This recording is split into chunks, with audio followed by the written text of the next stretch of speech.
Musk Milan ಕರ್ಬೂಜ ಈ company ಬಂದು ನೋನಿ ಕಂಪ್ನಿದು, ಬ್ರ್ಯಾಂಡ್ ಬಂದು ಸನ್ರೈಸ್ ಅನ್ನೋ ಬ್ರ್ಯಾಂಡ್ ಇದು. ವಾಟರ್ ಮಿಲನ್ ಏನು ಕಂಟಿನ್ಯೂ ಮಾಡ್ತಿದ್ವಲ್ಲ ಕಲ್ಲಂಗಡಿದು, ಅದೇ ಥರನೇ ಇದು ಕೂಡ. ಇದನ್ನು ಬೇಸಿಗೆ ಅಲ್ಲ, ಹಂಗಾಗಿ ಕರ್ಬೂಜನೂ ಸ್ವಲ್ಪ ಸೇಲಿಂಗು ಎಲ್ಲ ಚೆನ್ನಾಗಿರುತ್ತೆ. ಅದಕ್ಕೆ ಇದನ್ನು ಒಂದು ಬ್ರ್ಯಾಂಡ್ ಇದೊಂದು 2.5 ಎಕರೆ ರೆಡಿ ಮಾಡ್ತಾಯಿದ್ದೀವಿ. ಸ್ವಯಂಗೆ ಆಗ್ತೈತೆ. ನೆಕ್ಸ್ಟ್ ಸಿಜೆಂಟಾ ಕಂಪ್ನಿದು ಏನು ಕಲ್ಲಂಗಡಿ ಕೊಟ್ಟಿದ್ವಲ್ಲ ಅದೇ ಥರನೇ ಇದನ್ನು ಕೂಡ. ಇದು ನೋನಿ ಸೀಡ್ಸ್ದು. ನೆಕ್ಸ್ಟು ಬೇರೆ ಬೇರೆ ಕಂಪ್ನಿಯೂ ಬರುತ್ತೆ. ಯಾವ್ಯಾವ ಕಂಪ್ನಿದು ಯಾವ್ಯಾವ ಟೈಮಲ್ಲಿ ಯಾವ್ದು ಚೆನ್ನಾಗಿ ಬರುತ್ತೋ ಅದನ್ನೇ ಮಾಡ್ಕೊತ ಹೋಗ್ತಿದ್ದೀವಿ.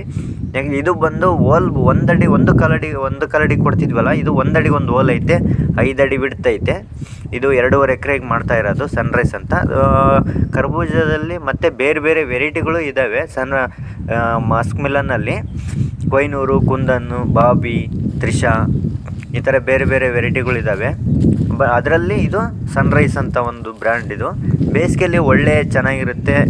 ಕರ್ಬೂಜ ಅಂದರೆ ಬೇಸಿಗೆಯಲ್ಲಿ ಮತ್ತು ಒಳ್ಳೆ ಏನೋ ಟೇಸ್ಟೆಡ್ ಫುಡ್ ಅಂತಲೇ ಹೇಳ್ಬೋದು.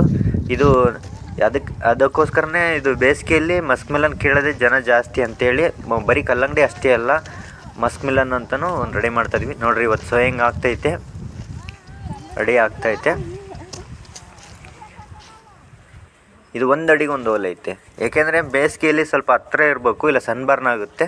ಹಂಗಾಗಿ 1 ಅಡಿಗೆ 1 ಹೋಲ್ ರೆಡಿಯಾಗಿದೆ. ಬೀಜ ಹಾಕೋದೇನೇನು ಆಗುತ್ತೆ. ಇವಾಗ ಮಧ್ಯಾಹ್ನ 3-4 ಗಂಟೆಯಿಂದ ನೀರು ಬಿಡಬೇಕು ಕಂಟಿನ್ಯೂ ಆಗಿ. ನೆಕ್ಸ್ಟ್ ನಿಮಗೆ ಯಾವುದು ಸಿಜೆಂಟಾ ಕಂಪ್ನಿದು ಕಲ್ಲಂಗಡಿದು ವಿಡಿಯೋ ಬರುತ್ತೆ.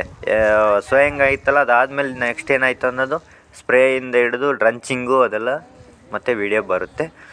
ನೆಕ್ಸ್ಟ್ ವೀಡಿಯೋದಲ್ಲಿ ಕಲ್ಲಂಗಡಿ ಇದು ಬರುತ್ತೆ, ಅಲ್ಲಿ ಸಿಗ್ತೀನಿ. ಓಕೆನಾ, ಬಾಯ್.